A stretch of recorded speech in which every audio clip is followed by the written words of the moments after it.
On ne peut comprendre Saint-Jean sans se plonger dans l'histoire de cette petite église, construite entre 1912 et 1915 par trois personnalités.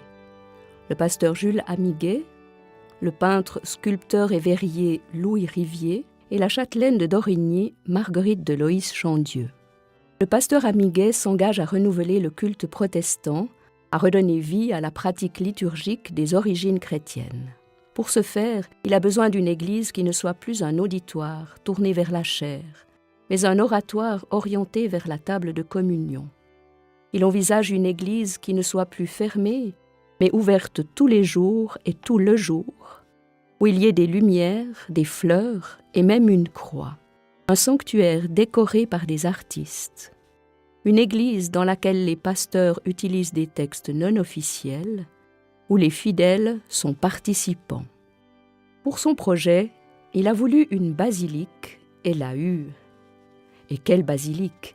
Une basilique paléochrétienne, tout comme cette église au plafond en bois que l'on trouve tout près des thermes de Caracalla à Rome. Saint-Jean, c'est aussi un chœur à l'italienne. Montez donc sur une des collines romaines, vous y trouverez Sainte Sabine et reconnaîtrez en son chœur quelque chose de Saint-Jean.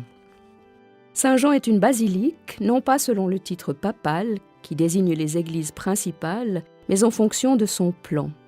En effet, furent désignés basiliques d'abord des édifices civils, servant souvent de tribunal, et dont le plan comportait, après le portique d'entrée, des colonnes délimitant des nefs latérales et une nef centrale, terminée en hémicycle.